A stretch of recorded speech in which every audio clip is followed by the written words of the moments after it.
Hello, welcome to When the Smoke Clears. I am the Recovery Plug. What's happening, man? I hope you guys are doing good today. I know my day's going just fine, man. So check this out, man. How's it going, man? It's been, I guess, a good week or two since I did my last video.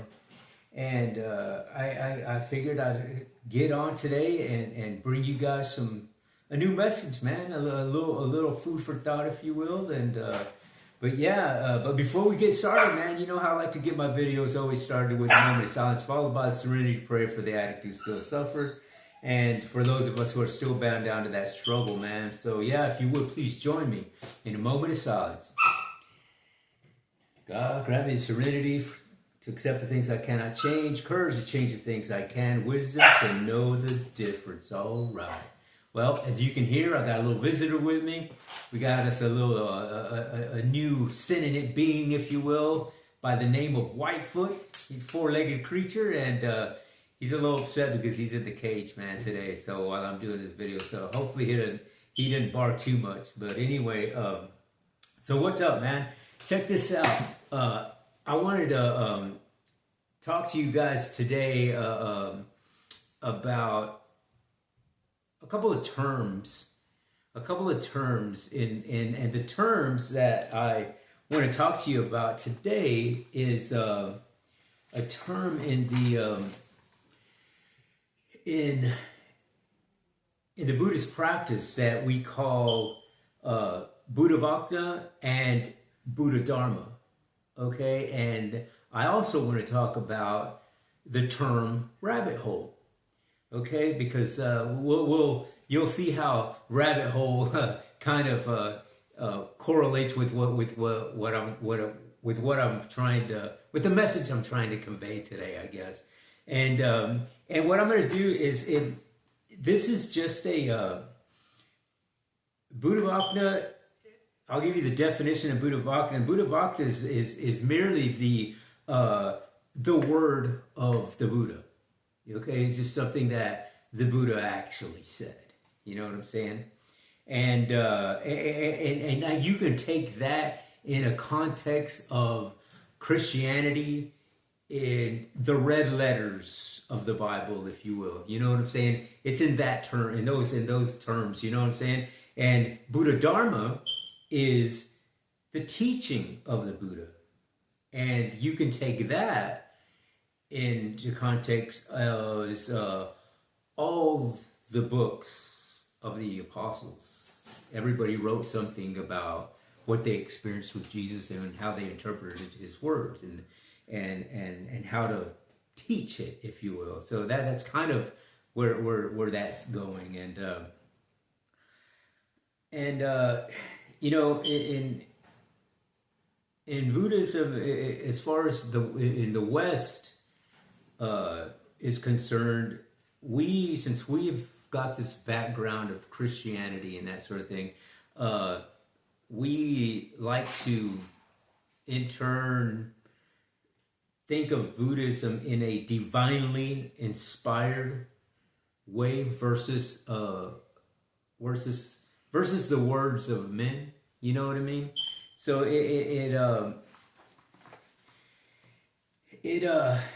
in order to understand both of those concepts of Buddhavacana and Buddha Dharma,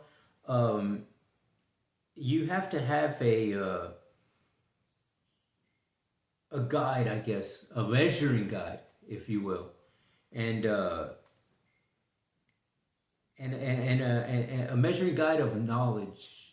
And I'd like to just, I guess we could say that, a measuring guide of knowledge. And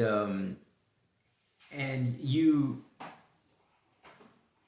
want to, this guide of knowledge, in a sense, this measuring stick, if you will, it's the pramana.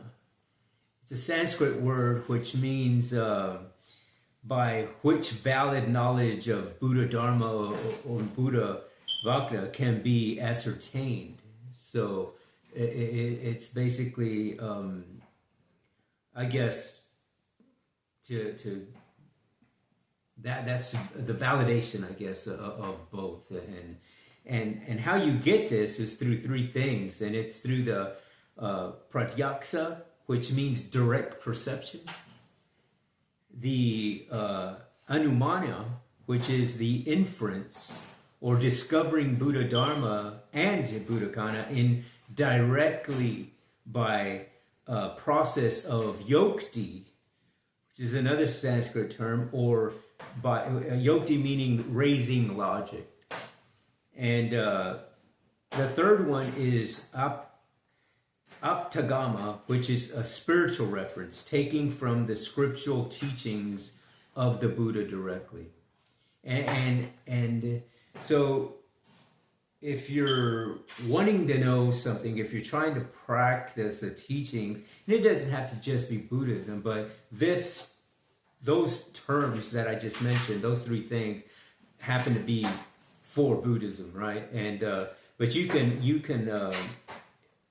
I'm sure that they're in other religious sects or spiritual practices. There's references that they get to say, hey, you know what, this is valid what this person is saying. He just didn't come up with this mumbo stuff out of his head. He actually did his homework. He actually knows what's happening. You know what I'm saying?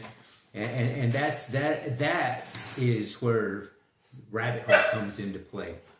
And just to get a little, I guess, insight, if some of you guys, maybe somebody doesn't know what a rabbit hole is, right? Maybe they're thinking an actual animal and a hole that he dug up or something, right? But a rabbit hole can be a trap, a doorway, depending on why you're going down and what state of mind you bring with you. In a Buddhist sense, and honestly in everyday life, it becomes beneficial only under certain conditions. And, a rabbit hole becomes healthy when it deepens understanding rather than feeding confusion. And helpful rabbit holes in the Buddhist context would be when you're investigating roots or patterns, cravings, habits, stuff like that, or when you're exploring a spiritual or philosophical question with curiosity, or when you're following a thread of insight in meditation or something like that, or even when you're learning something that expands your awareness and compassion, or when the exploration brings clarity instead of agitation. And this aligns with Buddhist inquiry, Yon Yosyo Manakasirka, which means wise intention. And there's also the rabbit holes that become harmful when it pulls you in, like overthinking or fantasy loops or emotional spirals, obsessive research, catastrophizing or old trauma narratives, craving or avoidance patterns. This is a territory of papnaka, which is a Sanskrit word that means mental proliferation that multiplies suffering. You know what I'm saying? So you got to be very careful when you do this rabbit hole thing, right? And just to kind of throw this out there is that it also, rabbit holes are more like they give you better understanding, maybe a little bit of compassion, clarity, skillful actions perhaps. Maybe they bring emotional balance or connection, stuff like that. But anyway, let me get back to this other part of this thing. Like I was talking about the Buddha, the Buddhavacana and the Buddha Dharma. There's a thing in Buddhism called the adjudication process. I mean, it's not just in Buddhism, but there's an adjudication process to understanding what you're learning and where you're getting your concepts from and the teachings and stuff like that. And let me get into this thing here. And I'm just going to give you this as an example. If there's a bhikshu who says thus, O venerable, I was in such and such village or in such and such land. I myself heard this from the Buddha directly, and so I accept this teaching. Those who hear this should neither accept nor reject what has been said, but should conclude its veracity or falsity against all the sutras. And by relying on the Vinaya, and by relying on the Dharma, you should investigate it thoroughly. And the Vinaya is a Sanskrit term that means humility, modesty, discipline, or good conduct, often referring to ethical rules for Buddhist monks and nuns.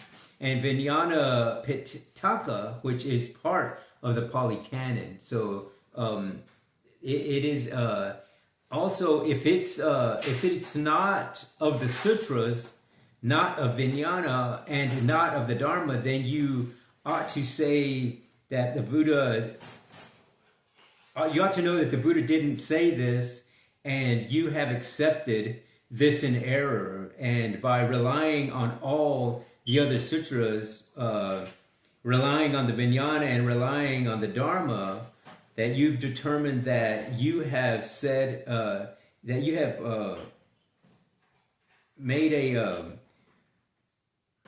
an honest mistake in listening or accepting what you read. You know what I'm saying? Or what you have learned, or whatever you went and got into that rabbit hole. You know what I'm saying?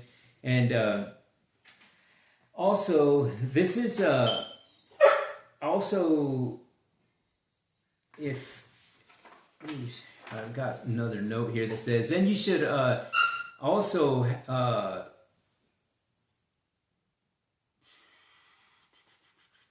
understand that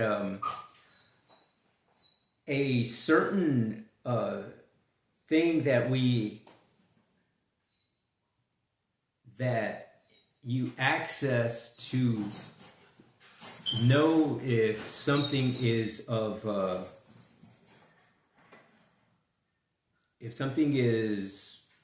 I guess, concrete, let's just say that, then you need to, and it's like a criteria, right? You have to, there's a criterion that we access to know whether it's Buddha Dharma and Buddhavacana, and is not to compare by what we have heard verbatim, right?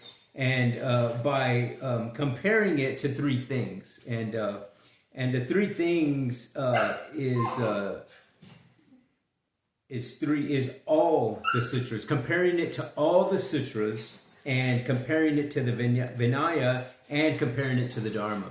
In other words, if you hear things, a video perhaps, or somebody just talking about, the Buddhist practice or whatever, and they're trying to preach something to you or teach you something, and to know directly what's happening here is and see, the first two is based on the Dhammapada is or the Anumana, which is, we mentioned that the three definitions of earlier is the inference, and that the inference, which is the Anumana, is like reading the non-read scriptures in a Bible. You know what I'm saying? You're just taking somebody's word for it, in a sense, right? It's not coming directly from the horse's mouth. And so what you need to do, and this is something that I do in my practice, is that, and everything that I'm telling you is things that I've studied, things that I've really went into a rabbit hole to understand, and also I'm giving you my personal opinion of how I think people, how I practice mine. Let's just say that, because let's just say that, you can learn something from somebody, just like this Buddhist practice that I practice in Rishoko Shikai. It's just a sect of Buddhism. You know what I'm saying? It's just talking about the Threefold Lotus Sutra. We take refuge in the Threefold Lotus Sutra, and that's what we practice. You know what I'm saying? And it's not, that isn't where Buddhism is, came from, or it's not like where Buddhism started.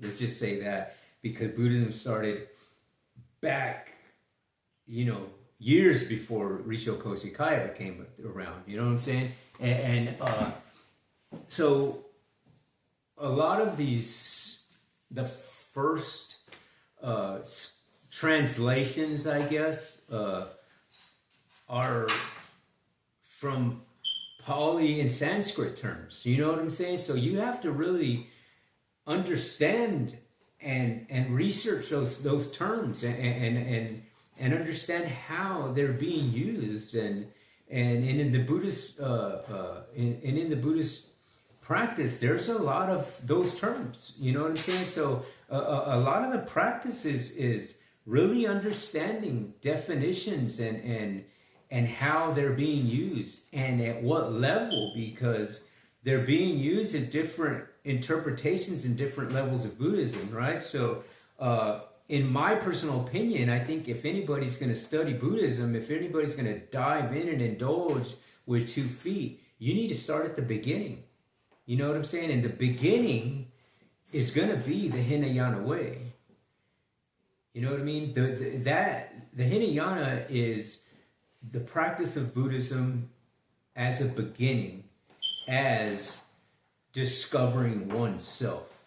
You know what I'm saying? And when you discovering oneself, having compassion for you, loving you, and finding you in that spiritual sense. You know what I'm saying?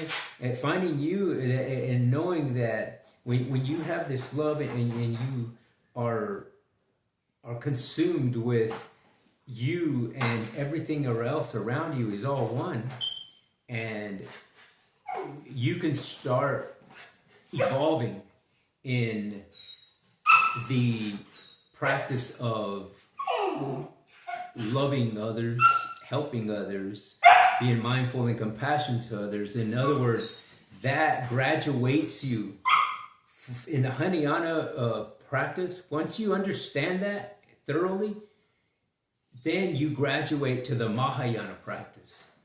That's how it goes. And once you get into Mahayana practice, and this, it's not something that a lot of people do, but I just personally think that if you want to know Buddhism, you have to start at the beginning. It's going to be in the Hinayana way. And once you and practice it, learn about it, read about it, get into that rabbit hole, man, because if you don't, there's going to be some of this Mahayana that you don't understand. It's going to be puzzling to you if you don't know the Hinayana. But if you know Hinayana, the basics even, and then come into Mahayana, then you start correlating. You know what I'm saying? And then from there you get to Vajrayana Buddhism. So there's 3 parts. You know what I mean? And the Vajrayana is when you're this fearless sentient being, man. You're this fearless bodhisattva, and I like to compare these Vajrayana type mentalities to, if you want to put it in a Christian perspective, it's the mentality of John, Luke, those types of people. You know what I mean? They had this fearlessness of spreading that word. You know what I mean? And so anyway, yeah, and it's just I believe that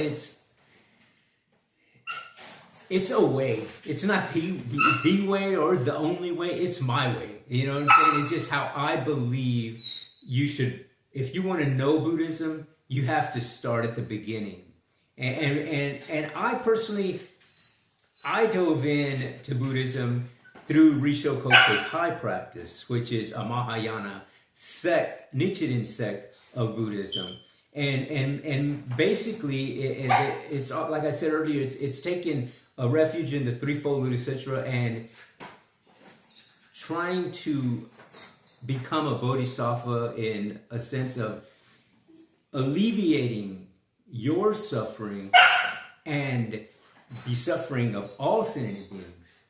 You know what I'm saying? It's just not a little bit, it's the whole picture.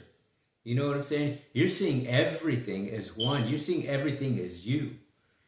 And if you can love you in that way to somebody else, to other beings, not only humans, but plant life, animals, all that stuff, man, then it becomes a beautiful spiritual practice. And the more that you practice in your everyday life, that's the thing about Buddhism, is that if you get into this rabbit hole about it, you're going to understand that it's practicing your day. It's like a 24-hour meditation process, if you will.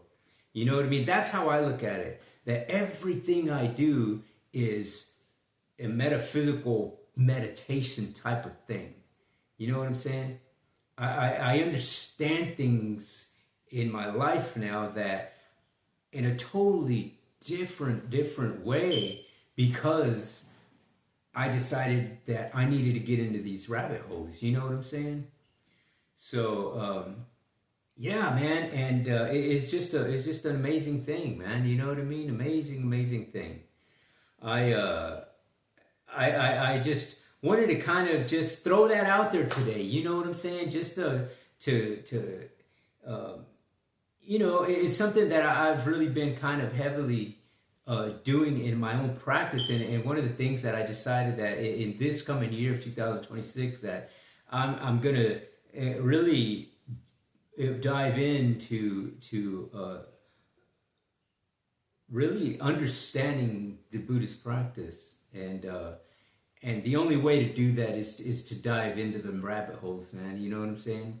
But like I said earlier, man, just be careful that you don't get into this into the mud. You know what I'm saying? That you get stuck and not get out of it, because there's a lot of things out there, man. There's a lot of things out there, especially that we got access to this internet and information highway. You know what I'm saying? It's filled with a bunch of people's perspectives, man.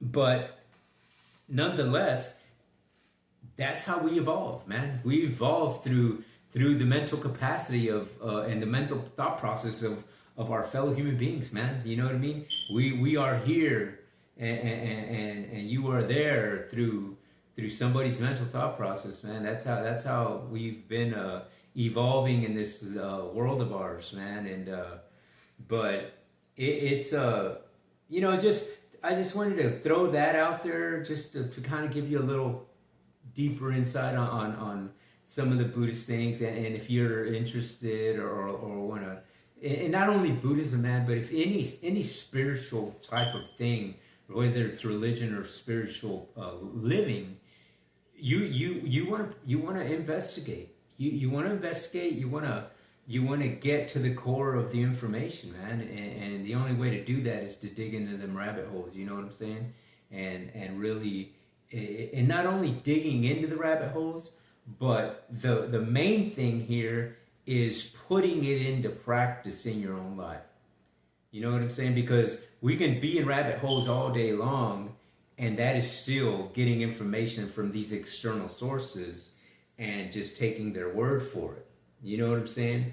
But when you live it, when you're putting those things into practice in your life to see how they react, because there's a cause and effect to everything that we do. You know what I mean? And I know through experience that everything that I've a lot of the things that I've been doing in my spiritual practice have evolved into good things, man. And not only that, but it's expanded that mental capacity. You know what I mean? And I believe it's just part of the karmic purification. You know what I'm saying? the more insight that you get, I think the better that you live your life, because you start looking at life through many, many different angles and lenses, man, and not being, not only taking that discriminatory wisdom, if you will, you know what I mean? Because a lot of the wisdom that's out there is discriminatory wisdom, and the way of this Buddhist path, which is the middle way, is looking at things through non-discriminatory wisdom. You know what I'm saying? And that's what it means to ride that middle road, man. You know what I'm saying? Is to take a little bit of this good and a little bit of the bad and meet it in the middle and see what best works for your life. You know what I'm saying? And you're going to find out that you're going to shed leaves and twigs, you know, constantly. You know what I mean? And that's because we're in constant change, man. You know what I mean? We're not the same people that we were yesterday. You know, and when you practice like this, you'll realize that your mental capacity starts broadening, man. You're not only that, but the feeling of your faith, man, inside you, man. It moves you some kind of way. You know what I'm saying? And but yeah, man. Anyway, I guess that's it, man. I guess that's going to be the video today, man. I just hope that you guys, maybe somebody got something out of the message today, man. I hope you guys did, man. And if not, you learned a couple of Sanskrit terms, man. You know what I'm saying? Who knew? You know what I mean? That you were going to learn a little Sanskrit today, man. But anyway, yeah, man. So I guess that's going to be it for today, man, for this video, dude. And you know, if, like I said, if you would please hit that subscribe button, share the channel.